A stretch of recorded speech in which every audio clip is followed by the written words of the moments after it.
I want to welcome everybody to FITSNews studio. We've got a very special guest today. He's one of the leading free market state senators. More importantly, he's one of my best friends. We go way back from the 2002 Sanford for Governor campaign. State Senator Tom Davis from Beaufort is here. Tom and I, for those of you who don't know, we have a little argot. We can conduct entire conversations using only quotes from the movie Jerry Maguire. That's correct. Is that true? That is absolutely true. So we go Forged in the basement of Mark Sanford's house on Sullivan's Island. So that's right. Years ago, you were Sanford's chief of staff for a time. I was, and you were Sanford's press secretary for a time. But I did not get mentioned in Mark Sanford's famous Argentina press conference like you did. Yeah, that was an interesting moment. I mean, he mentioned my name 4 times in that press conference, and later that evening, Rachel Maddow had a little picture of me on the screen going, "Who the F is Tom Davis?" And it showed this weird picture of me. So I had my 15 minutes of fame on Rachel Maddow's show back then. And then after that, a huge upset. You won a Senate seat in a primary against an incumbent Republican. Right. Scott Richardson used to have my state Senate seat, and then when Mark Sanford appointed him to be insurance commissioner in 2007, that opened that seat up. Catherine Sipes, ran in a primary against Weston Newton in that race and beat Weston, and she became the state senator for a year.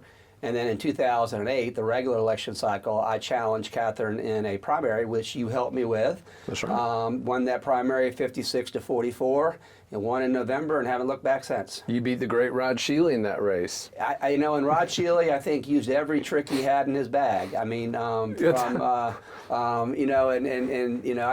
going to replow old ground, but it also involved an alleged illegal Mexican painter being placed in my house. That's right. And just so happened that Rod Shealy's operative or somebody with the Catherine Sipes campaign was there to take a picture of that. Just happened to be there. And then send it into the AP saying, here's a picture of Tom Davis employing an illegal alien. But the problem was, the company that I had hired to paint the house had no idea who that guy was. Yeah. And so it ended up being something that really, I think, kind of backfired. But I guess it's a good lesson to show in politics that not all tricks like that pan out. That's true. And since you've been in office, tell us a little bit. Obviously, you're not afraid to go up against members of your own party. No, I mean, I would say in most times my views align with those in the Republican Party, but I consider myself first and foremost a classic liberal or a libertarian. I believe that my freedom to swing my arm ends where your nose begins, so that if I do something that affects only myself, y'all leave me alone. But that if I start to impact somebody else, then that's a legitimate pretext for government coercion to come in and constrain my behavior. But, I try to apply that same principle, which was first articulated or most, famously articulated by John Stuart Mill in his book on liberty. I try to take that non-aggression principle and apply it to any public policy issue that comes before me in that Senate. And I find if I do that, then more times than not, I'm going to be on the right side of an issue. Let me ask you this. You're talking about John Stuart Mill. Do you ever feel sometimes in the General Assembly that you might be a little bit above the typical debate? I think there's a lot of people in there that do subscribe to this classical notion of liberalism. Chip Campson, for instance, extremely well educated in the Federalist Papers and Edmund Burke and the history of conservatism, and truly a good thinker. And you do have that in the state Senate. And I think you saw that this last couple days in talking about medical cannabis and talking about what the proper role of state in that space is, and what deference do we need to show to physicians and patients. And so we've had some pretty good discussion the last couple of days that touch upon some of those central themes of what is the proper role of the state in society. And I want to get to, I've got a couple tougher questions for you on that issue, but that's one of the reasons we wanted to bring you in today, because obviously this is one of the big issues this year, but it's an issue you've been focused on for several years now. And we were talking earlier before we started, you were talking with Dylan about sort of what got you involved in this issue. Tell us a little bit about that. How did this become a passion for you? Yeah, like in 2014, I was speaking at a Rotary Club, as politicians do, and after talking about tax policy and education reform and whatever we were working on in the General Assembly, wrapping up the speech, and then afterwards a woman in her 60s came up to me and said, I want you to hear my story about my granddaughter, and I want you to consider legalizing cannabis to help her epilepsy.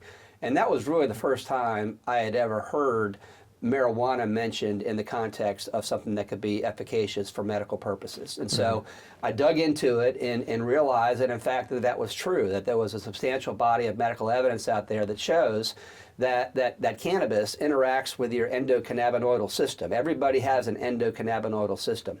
And epilepsy and seizures are a result in large part because that endocannabinoidal order in the body is messed up somehow. And so there's something about the way cannabis interacts with that body that helps mitigate those seizures. And primarily the portion of marijuana that's called CBD. You've got two derivatives of marijuana, two primary derivatives. You got CBD and then you got THC, which is the psychoactive component. What gets you high? Correct. And it's the CBD component that really provided relief in regard to epilepsy. So that 2014 bill authorized cannabis to be used to treat epilepsy patients, but it set a cap on the THC at 0.9% THC. And that was your bill? That was my bill. And we got that bill passed, signed into law by Governor Haley in 2014. And I know from firsthand experience, it has provided relief to so many children, so many adults that were treating epilepsy or trying to treat epilepsy with drugs, pharmaceuticals that really didn't give them a quality of life. And this gave them a way to address their seizures and to still maintain the quality of life. It was a very rewarding experience. And so that got me into thinking about cannabis as medicine because of that request by a constituent. But as I dug into it in connection with doing that earlier bill, I learned and found out that there was substantial medical authority for the proposition that cannabis can be therapeutic to address conditions that pharmaceuticals cannot. Crohn's disease, other types of neurological diseases, epilepsy, as I mentioned before, chronic pain. In the aftermath of cancer and the treatments to stimulate appetite and to address pain. Any number of medical conditions for which there is a long line of peer-reviewed medical studies that show cannabis can be effective or pharmaceuticals cannot. And so I then went about identifying which of those conditions had substantial medical authority for the proposition that cannabis could be of benefit. And those are what are the so-called qualifying conditions that are in this bill we're debating now. There are certain things that if you have these conditions and if a physician gives you an in-person diagnosis and says, yes, you have one of these conditions and walks through what all the other treatments are, he or she is then in a position to authorize you to obtain cannabis if this bill passes. Now there are some though, and again, this will be one of those tougher questions I put to you. There are some who look at those qualifying conditions, who look at sort of this limited scope, which you yourself have said it's the most conservative bill. Yeah. They don't think it goes far enough. How do you respond to the critics who think you should be doing more? I think that criticism is valid. I think, the physician-patient relationship is a very sacred, special relationship, and that there's nobody in a better position to decide upon a course of treatment than a physician sitting down across, from a patient who's describing what his or her condition is. That being said, in politics, it's the art of possible, right? And I recognize that looking at marijuana as medicine is something new for a lot of those senators and representatives up there. And so recognizing that and recognizing that we have a very strong social conservative strain in the General Assembly, I felt like a bill could pass or have a better chance of passing if I simply identified the conditions for which I can clearly show that there's medical efficaciousness to treat these conditions. In other words, go a little bit slow. Get used to this. Understand how it works. Let's get our arms around what that patient-physician relationship would look like. I mean, what's the relief going to be? And so we can always come back, and in fact, the bill has built into it the possibility of expanding qualifying conditions in the future through a commission appointed of medical professionals and others. So as the science evolves and it becomes more and more evident that cannabis could address some other medical condition, it can be added to that list of qualifying conditions. But I guess to answer your question directly, it is narrow in scope. It is very tightly regulated. I have lost a lot of support on the, no pun intended, the grassroots side. But again, politics is the art of the possible. I want to start this program. I want to break some eggs and start making an omelet, and let's see how this thing works. But as far as where South Carolina is compared to the rest of the country, we're not going, I mean, we're way behind the ball on this. Just yesterday, Mississippi became the 37th state that authorized cannabis for medical use. Mississippi. Yeah. Okay, and not by a narrow margin. I think in the Senate the margin was 45-5. In the House, it was even greater ratio. I think it was something like 80 or 70 to 10 or something like that. So you look at a very socially conservative state like Mississippi, and Mississippi's bill is a lot more liberal than my bill. I mean, I've got 13 qualifying conditions. They've got those 13 and another dozen on top of it. My bill only allows oil to be used in a way to consume it. They allow burning of leaf. I mean, it's much more liberal, and yet it passed overwhelmingly in Mississippi. And so, again, this whole notion that it's something that's risky, it's something that's untried, it's something that we shouldn't venture into. You've got 37 states that have passed these laws, and we have decades of experience in some instances where we can observe what's happened in those states. And what's happened in those states, Will, is that these patients have gotten relief, and none of the societal ills that are being warned of out there ever came to pass. I mean, this is something we can empirically look at and see what was your experience, and that's what I've been doing on the floor. I mean, I've been trying to outline to my colleagues, look, this isn't something new. 37 states have done this. We have experience, their experience to look at, and we can draw some conclusions from that. So I think at the end of the day, because the data is overwhelming and because you've got all those other states that have legalized it and we have real world experience, this is something that ultimately is going to pass the Senate. Speaking of overwhelming data, tell us a little bit about the public support. I mean, this is one of those cases, Will, where the public is way ahead of politicians. I mean, as far back as 2015, 2016, Winthrop University was conducting polls about, how do you feel about empowering doctors to authorize patient use of marijuana? And it's always polled in the 70 to 75% range, to empower doctors. But interestingly, they also asked the question, how do you feel about legalizing cannabis for recreational or adult use? And what you find there is 70 to 75% of the people say no. So this bill is largely a reflection of what poll after poll has indicated South Carolinians want. They want to empower doctors, they want to help patients that are suffering, but they don't want to authorize recreational use or adult use. And so I've set about the last 7 years coming up with a bill that does that, that's very tightly regulated, that allows doctors to give relief to patients who need it for certain qualifying conditions, but then draws that bright line against recreational use because, quite frankly, that's where South Carolinians are on this issue. Yeah, and in the gubernatorial debate coming up, we're going to see obviously one candidate on the Democratic side already has come out in favor of full recreational legalization, whereas Governor Henry McMaster, who had been a longtime opponent of any sort of decriminalization, is now embracing, at least in some sense, an openness to medical, right? He has. Governor McMaster hasn't taken an official position on the bill, right. But he was asked about it last summer, and he says, I've been following the debate in the Senate with a lot of interest. It was being debated back when I was the presiding officer there as lieutenant governor. I've heard Senator Davis talk about this issue, and he's educating us on this, and he's become convinced that, yes, it does have medicinal benefits, and yes, there are people that can benefit from taking it. And so his words suggest to me, Will, that he has an open mind on this issue, and that if I am successful and the Senate and the House is successful at delivering a bill that is tightly regulated, that is a medical bill, that's got the appropriate safeguards in place, I'm encouraged about the possibility of him signing it into law. Now tell us real quick, where do you think the votes are right now on your bill in the Senate? Yeah, I mean, I think in terms of a hard vote count, I would say there's 24 or 25 state senators that are hard yeses on this. Wow, that's great. There is a handful, maybe 9 to 12, that are open to it. They want to listen to the arguments. They're so-called persuadable. They're listening to the evidence, and they truly want to go ahead and hear what I have to say and become educated on the subject.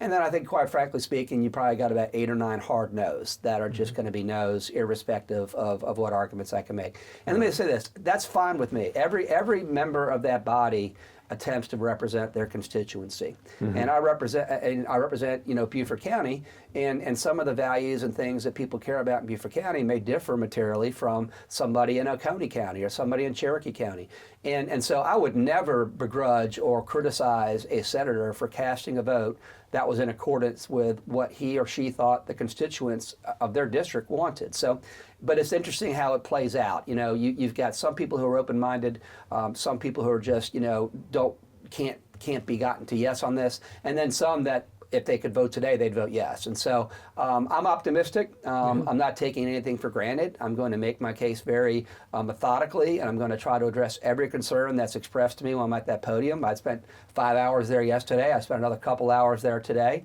answering any question that's posed to me. I'll take the well again on Tuesday and do the same thing. And that's what we ought to do. I mean, every section of that bill ought to be looked at. Every assumption that I'm making or every suggestion I'm making about what might happen should be challenged, and I ought to then debate it, because you get a better bill as a consequence of that.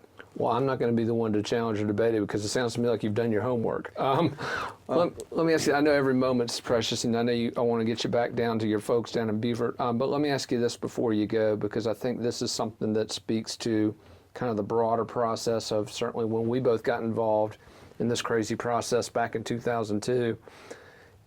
You spent now, 14, 15 years? My 14th year in the Senate. 14th year in the Senate. And you've gone from sort of the backbench, voice crying in the wilderness, if you will, to now you're a guy, you're a subcommittee chair on the Finance Committee, you're the chairman of the LCI Committee. You've got some real pull at the State House. Tell us how you feel the debate's evolving. Obviously, it's still a very difficult state to get any real change, but are you more optimistic now that you see people like you rising? I am. I mean, I think as chairman of LCI, I intend to really go after occupational licensure reform. I think we're over-regulated. I think we've got too many restrictions on people. And I'm going to go in there not being reactive to what lobbyists are suggesting legislation should be. I'm proactively looking at the code holistically and taking it on section by section to try to eliminate some of these regulations that really don't promote the public good. They're just there because at some point in time somebody put them in the code. So, and I would also say this, I think in Senate Finance Chairman Harvey Peeler has a much different view about how you make society prosperous than the late Hugh Leatherman had. I mean, if I had to describe it in broad brush, I would say that Hugh Leatherman was very pragmatic, a deal-making type, who would get down in the trenches and negotiate incentive deals. I think what you're going to see from Senator Peeler is a more macro approach. You're going to see him aggressively going to lower taxes. You're going to see him aggressively letting taxpayers keeping more money in their pockets, because he firmly believes that capital is more efficiently allocated if people have it and it's being expended in the private sector than if you take it from them and move it to a less productive sector at the state level. I really think you're going to see some pretty bold and dramatic things coming out of Senate Finance, and I think that Harvey Peeler is really going to show some leadership on that. Well, I hope you're right, because North Carolina's kicking our asses right now, and they just passed another $13.5 billion in individual income tax relief over the next 6 years. So yeah, we got to do something. And if you're ever going to do tax cuts or tax, I don't want to say tax reform, I want to say tax relief, because tax reform a lot of times just means you're shuffling it around. I'm talking about tax relief, tax cuts. Yeah. It's always politically easier to do that in years like this when you have a lot of new recurring revenue and you've got a lot of one-time money, because you can affect those tax cuts without necessarily line iteming out programs that exist right now. Now, I'm not saying they don't deserve to be line itemed out. I'm just saying that politically it's a lot easier to enact tax cuts or tax relief in years when you've got revenues coming in at a robust pace. Tom, really appreciate it. Senator Davis, sorry I call you that. We just go so far back, but Senator Davis, thank you for coming in. Thank you for your work on this bill. Thank you for your broader efforts to make South Carolina a freer, more prosperous state, man. We really appreciate it. And thank you for being an outlet. I tell you what, you can walk on the Senate floor and about half those computer monitors are going to have FITSNews on it. So they got a different name for it, though, don't they? Well, some have different names for it, but they're all, you got eyeballs on screens, right? And that's ultimately what you're about. And so I thank you for what you do. Appreciate it, man. All right, Will. Thank you, sir. Yes, sir.